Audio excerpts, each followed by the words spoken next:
spin-offs. They're everywhere. You can't escape them. Whether it's a spin-off from a movie, a TV show, or a video game, there's practically a spin-off for every big franchise you can think of. Some of them can be fantastic and stand on their own, but then there's a couple of those spin-offs that just fail on all those fronts.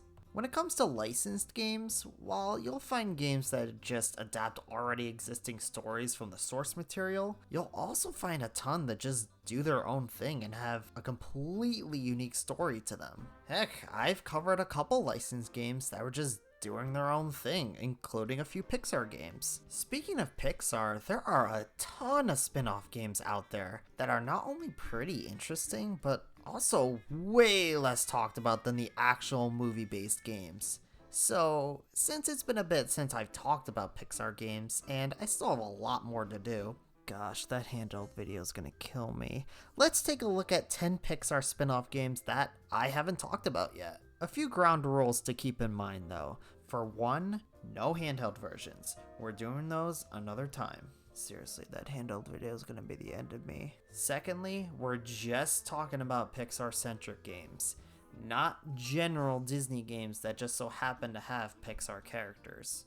So stuff like Disney's Extreme Skate Adventure, Connect Disneyland, and especially Disney Infinity don't count. Those are just regular Disney games that just feature Pixar characters. Finally, keep in mind, we're just looking at games on the main consoles, save for one PC game I threw in. I'm not talking about stuff on like the Leapfrog or the V-Smile or any plug and plays. That would take forever, and I don't think a lot of those would be that interesting to talk about. Also, no Bugs Life Activity Center for PS1. Because why do you think? Anyways, go grab a seat because this is gonna be a long one, so let's get into it.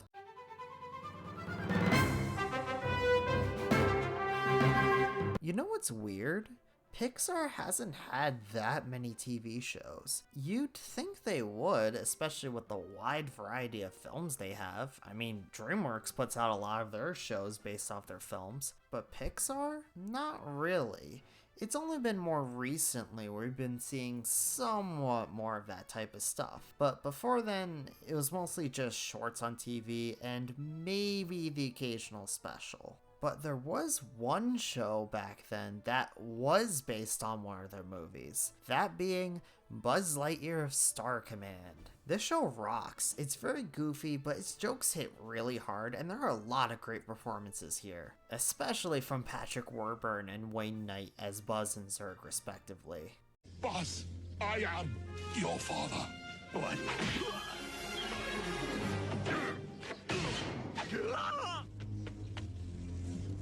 Psych! Made you look, you dimwit! It's just a shame it's never gotten a complete series released or put on Disney+. More people need to watch this show. It's a really fun series. While the show didn't run for very long, in fact it only ran for 4 months, it still managed to get a video game. Yeah, Traveler's Tales, who did some of the early Pixar games, developed this one, and it got released on the PlayStation, Dreamcast, and PC. No Nintendo 64 version for some reason. It was even advertised for coming to it in one of the trailers, but strangely never came out, despite Traveler's Tales' previous Pixar games releasing on it. Very weird.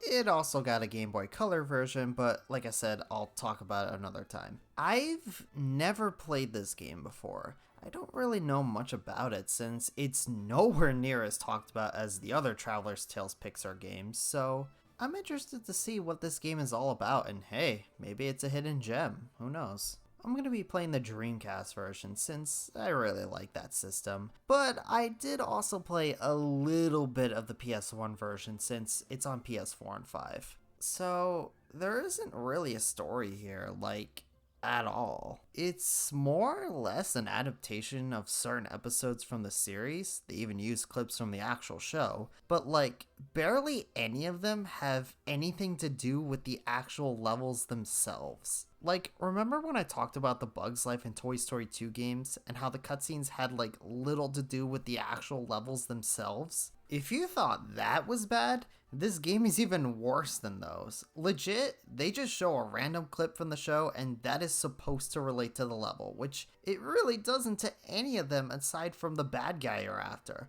Also, no joke, some of these clips are so random that there were a few of them that literally just play for 3 seconds and that's it. I'm not kidding. Nice work, Lightyear, for an air breather. If you've never seen the series, these clips just wouldn't make any sense. I mean, I understand that this is kind of minor in the grand scheme of things. It must have been cool to have these clips in the game, but man, I'm just asking for some cohesion. So yeah, the story is just kind of whatever. I guess they want to more focus on the actual game, and oh my god, these models! Look, Toy Story 2 looked rough in some places, but man, the character designs do not translate well into 3D at all. They look terrible, but hilarious at the same time. Combined with these jank animations, I kinda love it. The environments look alright though. There's some nice vibrant colors, and the music's pretty great. Not on the same level as other Traveler's Tales Pixar soundtracks, but there's still some great themes here. So this is an interesting playstyle. Before I played this game, I thought it was going to be a platformer, considering the previous games. And while there is some platforming, it's actually more of a corridor run and gun and a racing game? You see, your main mission in all the levels is to arrest the villain, but you can't just arrest them at the beginning. No, you have to race them to their getaway spot and then arrest them. Although I question how they would arrest some of these guys since they literally explode once you beat them. If the villain manages to reach the getaway spot before you do, you're on a time limit to get there as fast as you can. But if you reach the spot before the villain arrives, Mirror will deplete some of the bad guys' health, making the already easy fights even easier, but I'm getting ahead of myself. But that's just the beginning and the end of a stage. You have the process of actually getting to the spot. I'll break this down as simple as I can. So, it's a run and gun game, like I said. As you're running through the stage, you'll collect these credits. You see, in order to use power-ups and other weapons, as well as vehicles, you need enough galactic credits to use them, which honestly aren't too hard to find. They're everywhere in these stages. Heck, you can even level up a few weapons with the credits you find. It's honestly a pretty interesting system, and plus there's a good variety of weapons to choose, as well as the traversal vehicles like the board, the jetpack, and the bike. You will need these upgraded weapons, by the way, because these stages are chaotic.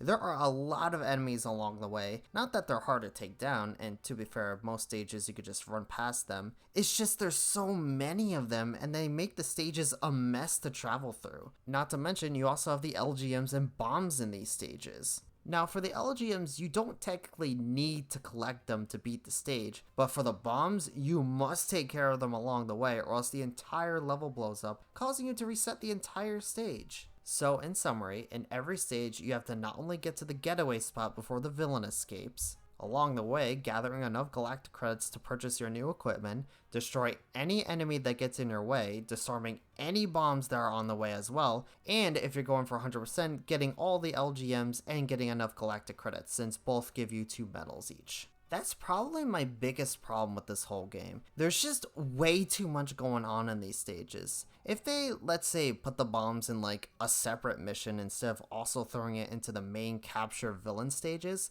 then honestly that would make these stages a lot more comfortable to get through. But as is, both the run and gun shooter and racing clash so hard in these stages and they just don't mix well at all. Now, to be fair, I didn't mind the first chunk of stages, but by the second half of the game, the levels just become flat out terrible. Some of the worst ones are Bathios with its slow and clunky swimming controls, Canis Lunis 2 with its mandatory enemy gauntlet that goes on forever, and oh my god, the ice world was the worst. The slippery terrain makes jumping a nightmare, and this stage also goes on for what feels like forever. Gosh, I hated this stage so much. Oh, and these bosses are terrible. You just shoot them till they die. That's literally it. There's no strategy to any of them. Now, that's not to say there isn't any positives this game has. I do like the credit system. Buzz feels okay to control. There's also 2 side missions in each level. The first one is just reach the end under a time limit, and the other one is just find all of XR's parts and bring them back to him.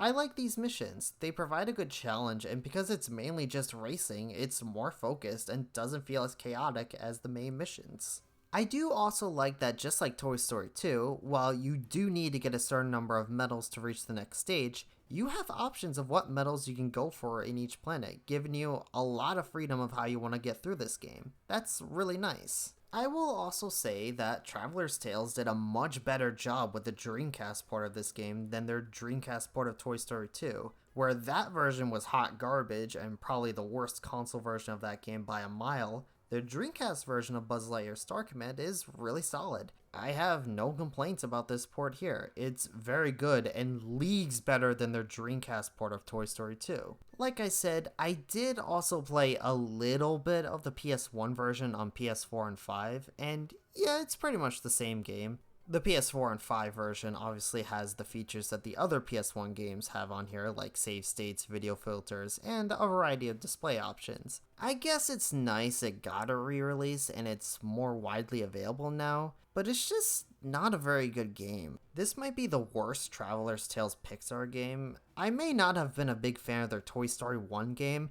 but I had a much better time with that game than I did here. This is clearly their worst one. A convoluted game that doesn't know what it wants to be, combined with terrible level design in the second half, awful bosses, a non-existent story, and a game that just I didn't find very good. I wouldn't call it a horrible game. There are things to like here, and I've definitely played much worse than this, but I can't recommend this one, unfortunately. It's just not good at all. I can definitely see why it isn't brought up that often.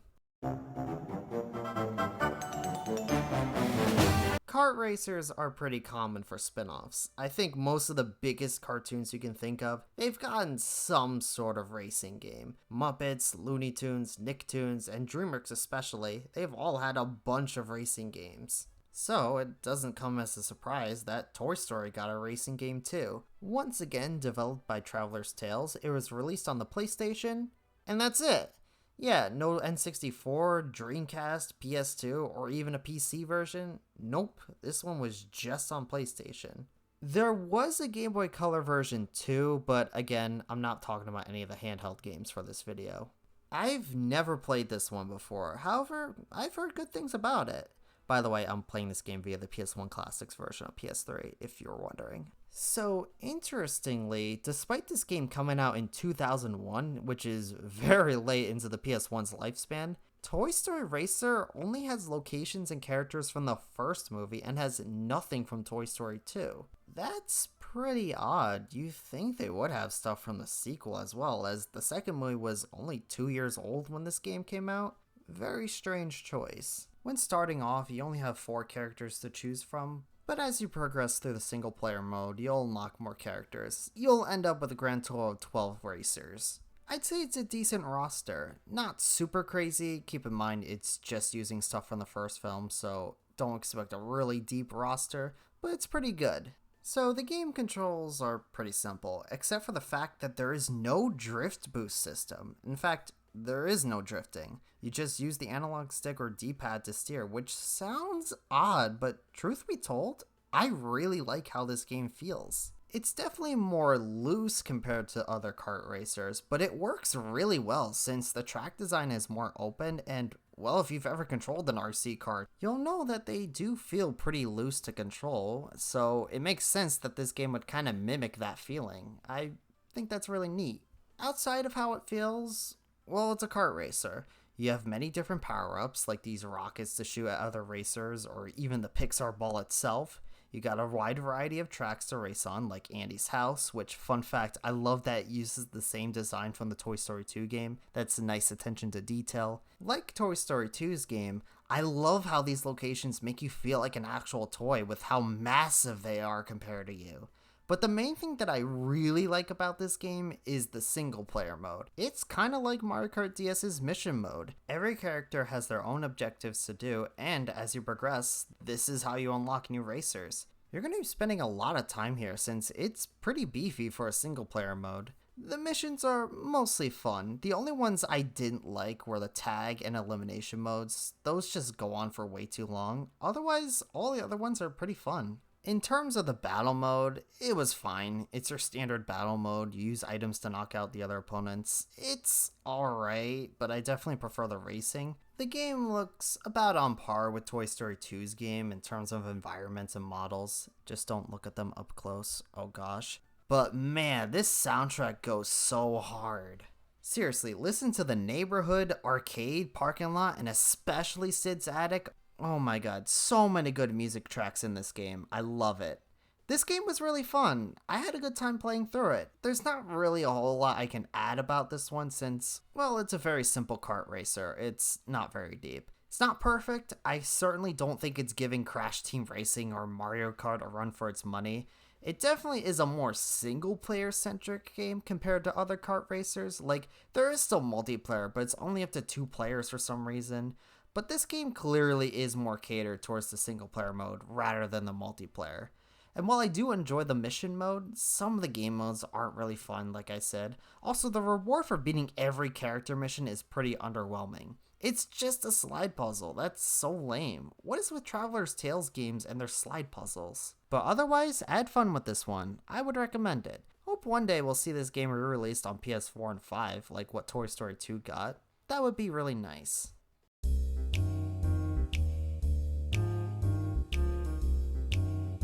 Ah yes, the one Monsters Inc. console game I've yet to talk about. So, I didn't like the PS2 Monsters Inc. game. I thought it was pretty bad. However, there was another Monsters Inc. game that is far more well known than that one. That being Monsters Inc. Scare Island, or Scream Team as it's sometimes called, though I'm gonna refer to it as Scare Island as that's the name it's mostly known as. This was on the PS1, PC, and PS2, although the latter version was only released in PAL territories. The game was developed by Artificial Minded Movement, later known as Behavior Interactive. You'll probably know them nowadays for Dead by Daylight, but back then they did a ton of licensed games, including that Grinch Dreamcast game I looked at a while ago. Now this game I only have a little bit of experience with. You see, when I was working on the video for the PS2 Monsters Inc. game, I did play some of Scare Island just to see what it was all about. And I remember liking it, but I didn't really play much of it. But now I'm going to be giving it a full playthrough to see what it's all about. And as always, I'm going to be sticking to the PS1 Classic version. Although I did sample a little bit of the PAL exclusive PS2 version just to see what it was like. So the story here is a prequel to the movie. It showcases Sully and Mike's training for being scarers, which is on the titular Scare Island. They basically go through all the obstacle courses, get their medals, and graduate from Scare Island. And that's really it. There's not really much of a story here. But for how little story there is, I like the voice acting and dialogue. It's the same cast from the other PS2 Monsters Inc. game, and again, they do a really good job here. I also really like this bit where they mention the incident from their college days, unintentionally predicting Monsters University. Relax, Mikey. Remember what happened on our first day of college. Please, don't remind me. Yeah, okay, but I don't want to deal with another mess like that. It took them a whole semester to rebuild the dorm. Didn't I say not to remind me? So hey, I guess Scare Island could fit in the Monsters Inc. timeline. I really like how this game looks. For a late PS1 game, it doesn't look too bad. I really like the vibrant colors here on the models and environments. The models themselves look decent, and I really like how expressive and wacky they look with the animations. Again, it's PS1, so it does look a little jank at times, but for the standards of the time, it looks pretty good. Oh, and this soundtrack rocks. This might be my favorite soundtrack out of any of the Monsters Inc. games, which is saying something since the other 2 Monsters Inc. games I talked about also had really good soundtracks. So this is another platformer. You get to control either Miku or Miku and Sully, oh my god. Either Mike or Sully. It's the standard platformer controls you expect, and it feels pretty good. No complaints here. The only difference between the two is that Mike has a bounce and Sully has a ground pound. Otherwise, they play the same. Your goal in each level is to scare the nerves, but in order to scare them, you'll need to increase your scare meter with the ooze you'll find all over the place. Some of the nerves you could just scare at a low level, but some of the other ones, especially the red variants later on, require you to pretty much have your ooze be at max level. Once you find enough ooze, you participate in a short button mashing sequence to scare them. Nothing too complicated, and I will say I really like the level design. Not counting the orientation, there's only 3 worlds you go through with 4 stages each. But I really enjoyed these stages. They aren't super crazy, but I liked playing through them. Especially the snow world, I really like the aesthetics here, and it's got my favorite tracks in the entire game. At the end of each world is also a slide race against Randall, and these are pretty fun too, though not very challenging. I do like how each of the races use the item you get from beating the 4 stages, which unfortunately does come to my big problem with the game. So each level has 3 medals to collect. The bronze medal, which is earned from scaring 5 nerves and is what you need to unlock the next couple worlds, the silver medal for getting all the tokens, and finally the gold medal, which you get for scaring every nerve. You will only be able to get the bronze medal on your first go around, since the last couple nerves and the tokens are usually inaccessible until you get the item. Basically, you're gonna have to backtrack to previous stages once you beat them.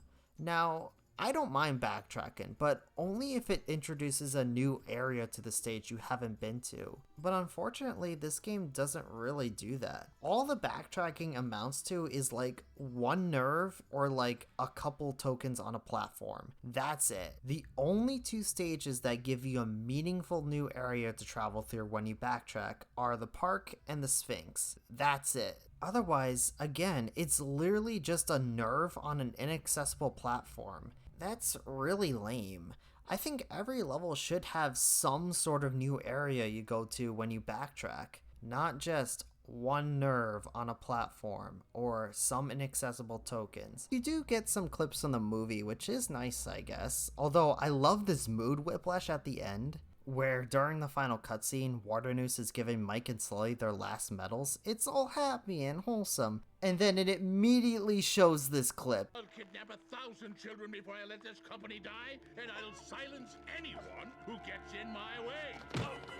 Like, talk about a mood whiplash. Like I said, I did also play a little bit of the PAL exclusive PS2 version, and yeah, it's pretty much the same game. Same level design, same objectives. It's the exact same game minus the graphics, which I have very mixed things about. While I do think the environments look much better, I'm not a fan of the more drab colors they use here. Everything just looks way too dark. I much prefer the brighter colors of the PS1 version. It matched the movie's color scheme a lot better. Also, I'm gonna be real here, I hate these new models so much. Everyone looks so creepy, especially Sully. Oh my god, what happened with him? It looks like he's eating his own face. Look, the PS1 models were a little jank, sure, but they were so much more appealing than whatever this is. I'll give the PS2 models one thing. I do like the new scare animations they have for this version. They're pretty cool. You know what's really interesting though? The PC version is like a weird mix of both, where it has the models and aesthetics of the PS1 version, but it has the darker and more drab colors of the PS2 version. Very strange. Otherwise, yeah, outside of that, the PS2 version is the exact same game. The gameplay is 100% still intact. Overall, this is a solid platformer. It's nothing amazing, it's pretty short, you could beat it in under 3 hours, and I really don't like the backtracking, but I liked this game. I like the level design, the soundtrack, the whole vibe the game is going for, and it's just a solid game all around. I still think Scream Arena is my personal favorite Monsters Inc. game. I don't know, the dodgeball game is just dumb fun, but I had a good time with this game too. Certainly a lot better than the North American PS2 game. I'd recommend it. I hope to see this game also come to PS4 and 5 one day.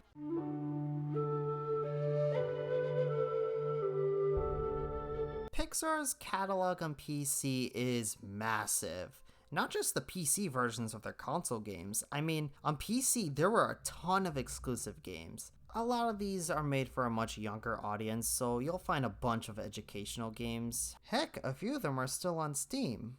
Wait, what? There's a lot of these types of games, so I don't think I could really talk about all of them. Plus, in general, I just don't think educational games would be that interesting to talk about. Although big props to the Toy Story 1 animated storybook that actually had involvement with Pixar's animators from the first Toy Story. That's really cool. I'm gonna instead talk about one PC game for this video.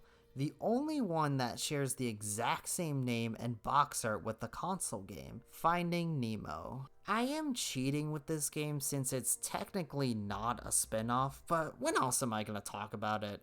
I didn't get to it in the original Finding Nemo video, so why not do it here? This was developed by a studio called No Wonder, who you might remember also did the PC versions of Shrek 2 and Shark Tale. It's a point-and-click game.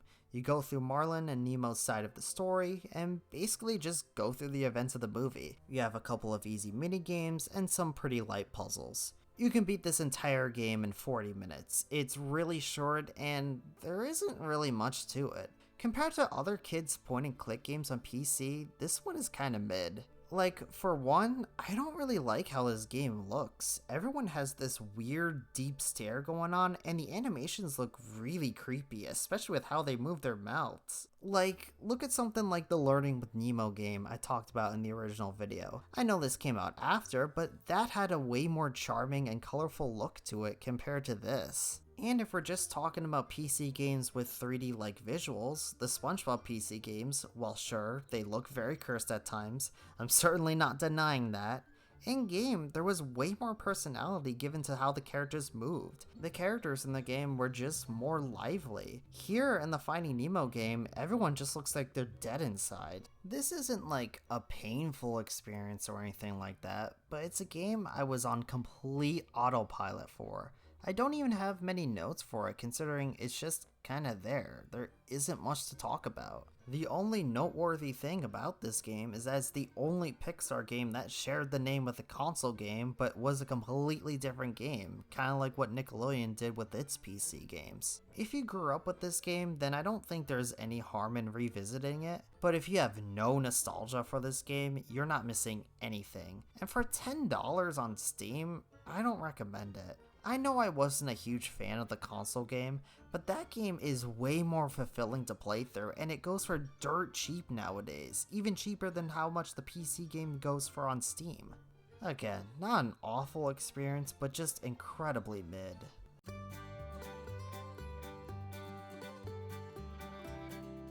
So, the original Cars game. I thought it was great. One of the best movie-based racing games I've ever played. But what if I told you it actually got a couple of direct sequels? No, not the Cars 2 and 3 game. These two games, Cars International and Cars Race-O-Rama. Unlike the original Cars game, I have no experience with its two sequels. I didn't even know they existed until way later, and I don't really hear much about them compared to the first game. But hey, I love the first game, so I think it's a safe assumption that these two are also going to be pretty fun. Rainbow Studios, the developer of the first game, returns, and it came out on the Wii, PC, Xbox 360, PS2, and this time the PS3. There was also handheld versions on the DS, and it was one of the last games released for the GBA. Also, fun fact, of the three games, it is the only one that is backwards compatible on the Xbox One/Series X. Yeah, just International. Not sure why the original game or Race-O-Rama aren't backwards compatible, but hey, it's there at least. I'm gonna be sticking to the PS3 version since that's just what I have. Like the first game, it's a slice of life story, all about the titular Mater National Championship held in Radiator Springs. Lightning McQueen and Mater meet the new international racers from around the world, and that's pretty much it. Again, it's just a slice of life story with Lightning and Mater just chilling with the town residents and getting to know the international racers, but I like it though. It's just a nice chill vibe the game is going for. Obviously, aside from Mater, none of the original voice actors came back for this game, but the impressions from the new VAs are really good here. Like, especially Keith Ferguson as Lightning McQueen. My gosh, he does a really good Owen Wilson.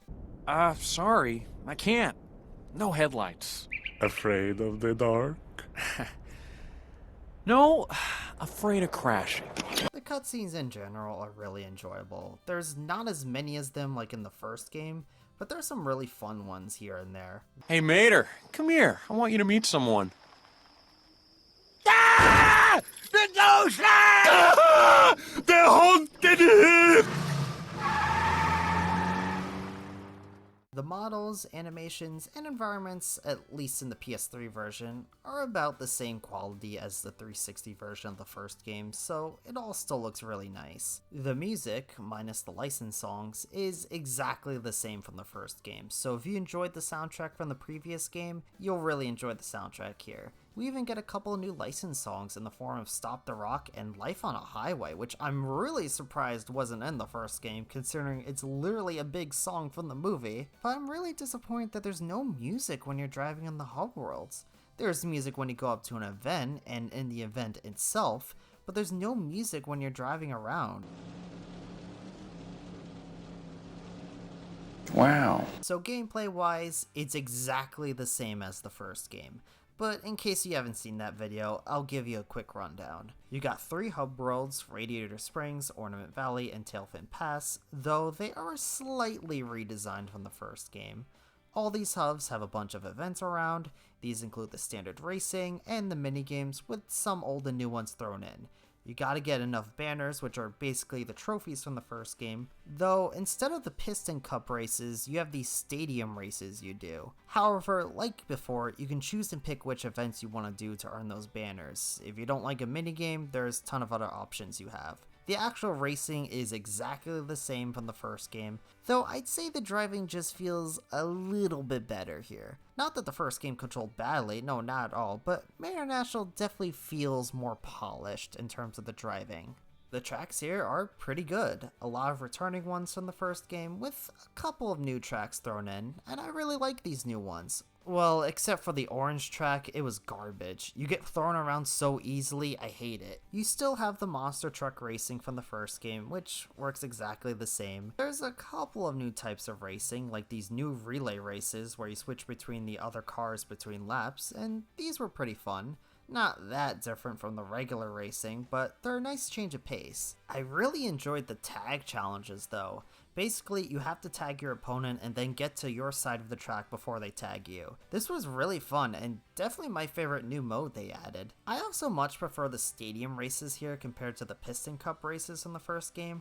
I just found these a lot more exciting. You do have the other mini games like Tractor Tipping is back with no music for some reason, and this new one with Ramon, which is a simple rhythm game. There's also this Monsters Trucks Inc. mini game where Sully and Mike are competing to get scare canisters. It was alright, it's kinda neat to play as these guys, I guess. You still have a versus mode with many characters to unlock, though not everyone from the first game is here, like there's no Sally or Chick Hicks. Oh, and since I'm playing the PS3 version, you could use the 6-axis controls.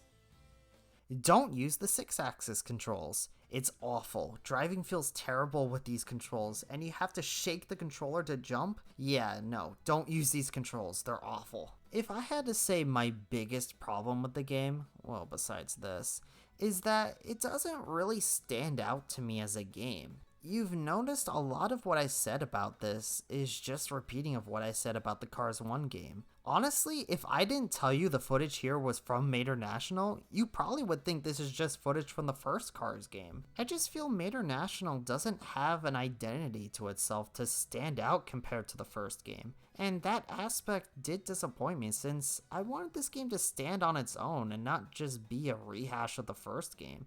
Don't get me wrong, Mayor National is a really good game. If you didn't like the first game, well, Mayor National isn't going to change your mind. It's almost identical to it. But if you did really like the first game, then yeah, I highly recommend it. You'll have a lot of fun. I really enjoyed the story, the cutscenes are still really fun, the driving feels even better, I like the mini games, and the new race types are really fun. I just feel the first game stands out more to me. Mayor National just doesn't have an identity to itself to really stand out as a sequel, and on that aspect, I was a little disappointed.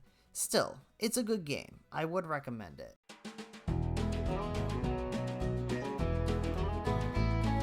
So, the final game in this trilogy, and the only one not developed by Rainbow Studios, instead it was by Incinerator Studios, who you might remember from a while back. They did Nicktoons Globs of Doom, and a couple ports of the previous 2 Cars games. It came out on the Wii, PS2, Xbox 360, and PS3, and for handhelds it was on the DS and PSP. Unfortunately, no PC version this time. It's also a significant game since this is the final Pixar game published by THQ. After this, Disney Interactive would be the publisher for the next couple Pixar games. Definitely an end of an era right here. I'll be playing the PS3 version, just like before. So, unlike the previous two games, the story here actually has stakes this time. Chick Hicks returns and threatens to take over Radiator Springs and shut down the new racing academy, so Lightning not only has to beat him, but also his top 3 students. One thing I love about this story is, while there are even fewer cutscenes than in Even Mater National, I like that this story showcases how much Lightning has grown since the first movie. He's now way more seasoned and has come a long way since the first movie. Like, he is not threatened at all by Chick Hicks throughout the game, despite him constantly being threatened about how he's gonna destroy Radiator Springs. He always has that smile, since he knows at this point Chick is not a threat, and Lightning is not as reckless as he was before. Could have been a better racer, but you weren't. Chick, there's more to racing than winning at all costs. The best racers are part of a team, something beyond themselves. The sooner you learn that, the sooner you won't be alone anymore. I mean, at the end of the day, it's a very simple story. It's not deep at all. But that was something I noticed about Lightning's character in this game. I really dug that. I really like the new racers introduced. They have some really fun cutscenes sprinkled throughout the game. It's you and Motorco's fault. I need more RPMs, bigger tires, bigger shocks, bigger fenders, bigger everything to crush y'all! Man, even I'm not that much of a sore loser. Oh, and there is also this subplot with Mater that has him being challenged by this rival tow truck. It's okay. I didn't really find it that exciting though. The game definitely has the best presentation out of any of the Cars games. The animations, environments, voice acting, it's really good. The soundtrack is also good stuff too. Lots of great tracks here, my favorite being the main menu theme, a couple of the hub races, and especially the Guido race theme. It's so good, even if that minigame is hot garbage, but I'm getting ahead of myself. So you still have the main areas of Radiator Springs from the previous games, but now it's all combined into one giant hub world with no load times whatsoever. That's pretty awesome. In addition, you get 4 new hub worlds to explore. You have the Racing Academy itself, Santa Carburia, Autovia, and Motoropolis City. I really enjoy the hub worlds. These alone make this game stand out a lot more compared to Mater National. And on that note, unlike Mater National, where it felt more like a half step, this feels like a true evolution of the formula set in the first game. The racing is still the same as the previous two, but even more refined than in Mater National. The driving feels the best it's ever been for these games. Everything felt great, not to mention way more variety in the track design with the addition of the new hub worlds. I think these are the best racetracks in the series by far, especially the ones in Motor City. Also, there's a lot more deeper customization here. In previous games, you can only really customize the paint job and maybe the wheels, but it was all cosmetic. It didn't alter anything in terms of the mechanics. Here, you're giving a lot of customization of how you want Lightning to feel. You can find lots of different parts to equip with,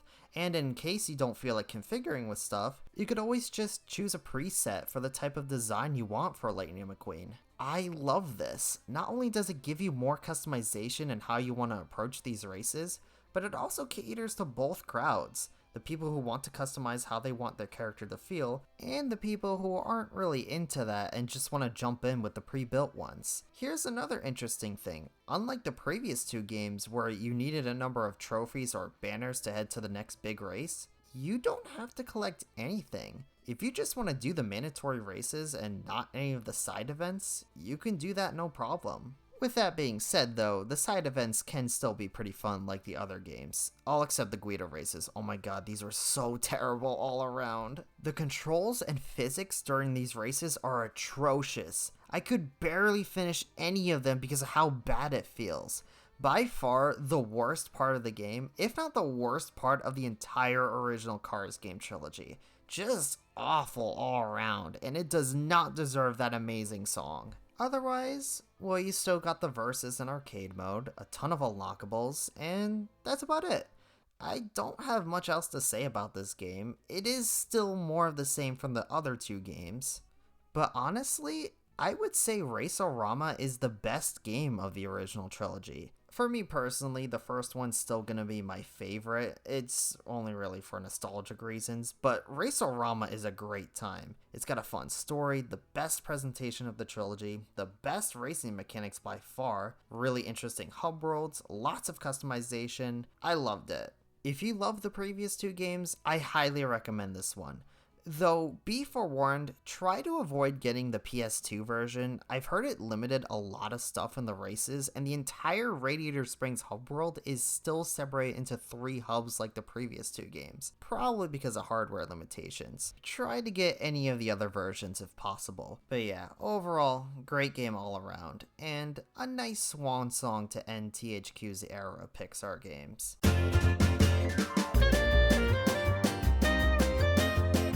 So these next 2 are part of a small series of games, known as the Mania games, as they are called. Toy Story Mania and Cars Mater's Tall Tales, the only ones to be part of this series, and both sharing the same developer, Papaya Studios, who you might know for making some of the best Ben 10 games and even the Cartoon Network Smash Bros. Clone Punch Time Explosion. I don't know anything about these 2 games, but we'll start with Toy Story Mania since that one came out first. This is based on the ride of the same name, which I've never been on, but from the footage I've seen of it, the game actually adapts it pretty closely. It was released on the Wii and PC, then a couple years later it came out on the 360, which fun fact is also backwards compatible on the newer Xbox systems, and the PlayStation 3, with the last 2 versions being handled by High Voltage Software, who have made a bunch of licensed games, also including Ben 10 funny enough, and a few cult classic games you might have heard of. They're still around today too, and they've worked on some bigger IPs, like a few ports of NetherRealm's fighting games, and heck, they even helped with Fortnite. Oh, and there was also a plug and play version of this game too. Pretty neat. I decided to go with the Wii version, but I also played the PS3 version just to see what that was like. So this is a game I have barely anything to say about because it's literally just a shooting gallery game. That's it. You shoot the targets and earn points.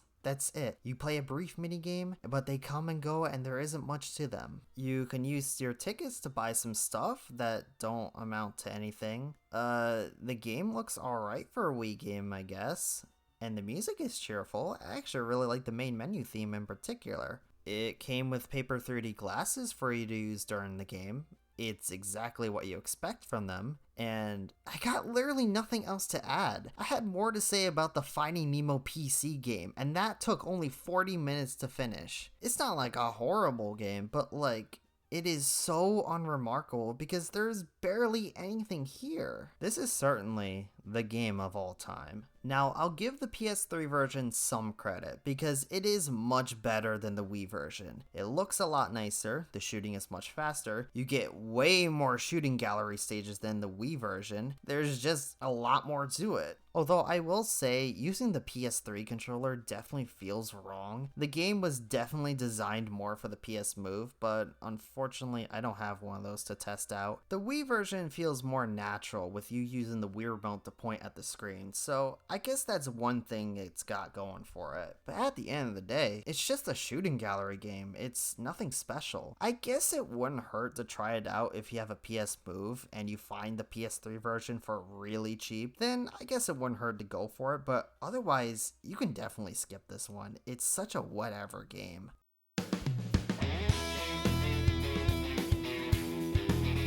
As for Cars Mater's Tall Tales, unfortunately, it's another one I don't have a lot to say about. So, do you remember those car shorts that aired on Disney Channel? They were cute shorts where Mater tells Lightning a crazy story and then the punchline is somehow Lightning McQueen is part of these stories. Well, this game takes that idea and turns it into a minigame collection. That's a neat idea. Unlike Toy Story Mania, this one was only on Wii and PC. This is pretty cool though. You can create your own Cars OC. It isn't super deep, but it's still really nice it's here. Like I said, it's a minigame collection and it's pretty mid honestly. The minigames aren't bad, nothing awful, but nothing great either. It's the most average Wii minigame collection you can play. It's just kinda there. I do like playing as the OC car, and the game's presentation is pretty nice for a Wii game. The soundtrack was also pretty decent, though I swear this one song sounds like that one track from Sonic Lost World. I'm not the only one who sees this.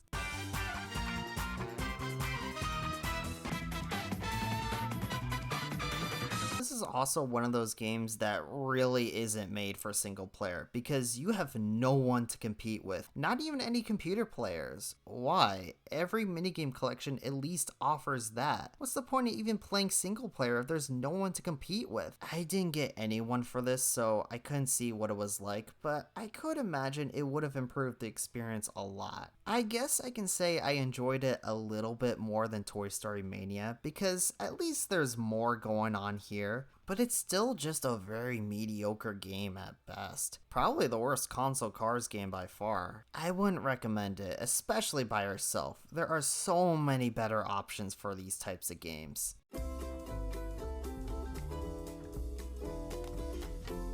So this one is pretty interesting. Not only is it a game about a bunch of Pixar franchises, but it's developed by Asobo Studio, the developer behind the lower gen Pixar games during the late 2000s. Aside from their Up game, they got a pretty good track record all things considered. It was originally released for the Kinect and was designed around it, but then it later got a remaster on Xbox One and PC. The Xbox One version in particular is the one I'm going to be sticking with since that's just the one I have. So if I were to describe this game, think Nintendo Land, but Pixar themed. That's the best way I can describe this game. You play as a kid, which you can customize, and you end up in this Pixar park where you play pretend with the other kids in the actual Pixar worlds. And with the exception of the Finding Dory world, which was in the remaster, you have a different design depending on the Pixar movie. Like, in the Cars world, you're obviously a car. In The Incredibles, you're a superhero. The Ratatouille world, you're playing as a rat, etc. It's a fast-paced platformer. Well, apart from the Cars and Finding Dory world, of course. You play through the Pixar worlds and either re-experience events from the movies or entirely new events created for the game. Now, I can't say anything about how this game played with the Kinect since I don't have it on 360, and while you could use the Xbox One Kinect for this game, I don't have that either, so I just used the regular controller, and it felt pretty good. You definitely can tell this was a Kinect game, but with a controller, it still feels just fine. While I wasn't able to do any of these, there's some replayability with the secret paths and unlockable characters, which is really nice. Okay, look, as a game on its own, it's fine, but nothing special. It's a very simple game, the level design is nothing you haven't seen already. However, as a Pixar game, and how it captures the vibes of the movies, I think it succeeds with flying colors. The presentation is fantastic for this game. Not only does the game look gorgeous for Xbox One, but every world with how they look and sound is wonderful. It captures the tone and vibes of all the movies represented here. The music, each capturing how each of the movies sounded, and the voice acting, which, while some of the actors didn't come back, they still do a really nice job. Despite the gameplay being mostly consistent, none of the worlds feel the same at all. Ratatouille does not feel like The Incredibles, Toy Story doesn't feel like the Cars world. They all have a different tone and feeling towards each other. It's great. And the set pieces for each world are fantastic.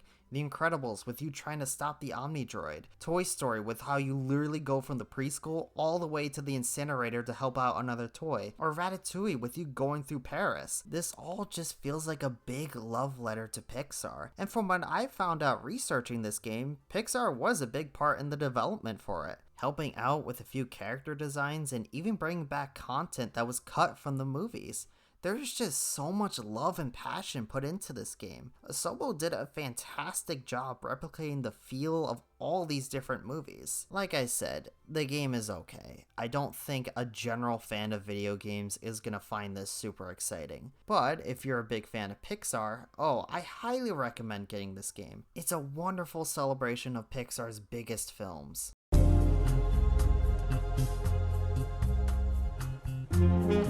Alright, last game for today's video, LEGO Incredibles.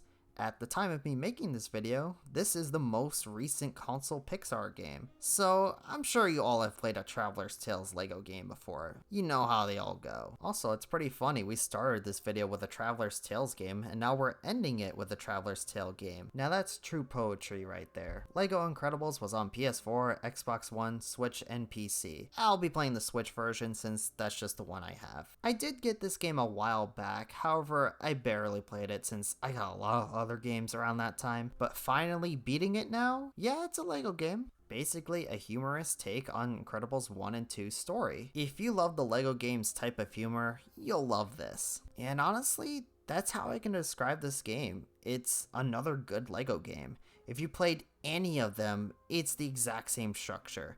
You got a hub world, levels that take you through the movie, a bunch of characters to unlock, including a few Pixar characters, free play mode which lets you replay levels with new characters to get the collectibles, etc. It is just a standard Lego game, and there isn't much for me to go deep with, but that's not a bad thing for this game. I had a lot of fun with it, but it's one of those games where you can sum it up pretty quickly. Not really something that's very deep to get into. You like Traveler's Tales Lego games? Do you like The Incredibles? Then yeah, play this game. It's really fun. I wouldn't put this as one of my favorite Lego games. There's still a bunch I much prefer, but Lego Incredibles is still a really fun game. Heck, it's probably the best Incredibles game we've ever gotten. I recommend it. Not much else I could say on it. And we're done. We talked about them all, and overall, it's a pretty solid selection of games. There were a couple I didn't like, but for the most part, I can say I had fun with most of these games, even if some aren't super amazing or anything like that. Spin-offs are very fascinating to talk about. It's just cool to see a part of a franchise you probably haven't seen before. So yeah, if you ever play some of these games, hope you have a good time with them. We aren't done yet for Pixar games, as I still have the Cars 2 and 3 games, plus the Brave video game, not to mention the handhelds. But that's all for another time. Thank you all so much for reaching the end. If you liked this video, give it a like, and if you're new here to the channel, hit that subscribe button. As always, if you played any of these games, what do you think of them? Curious if maybe you had a different experience than I did with these games. Let me know in the comments. But I hope you all have an amazing day, and take care. Bye!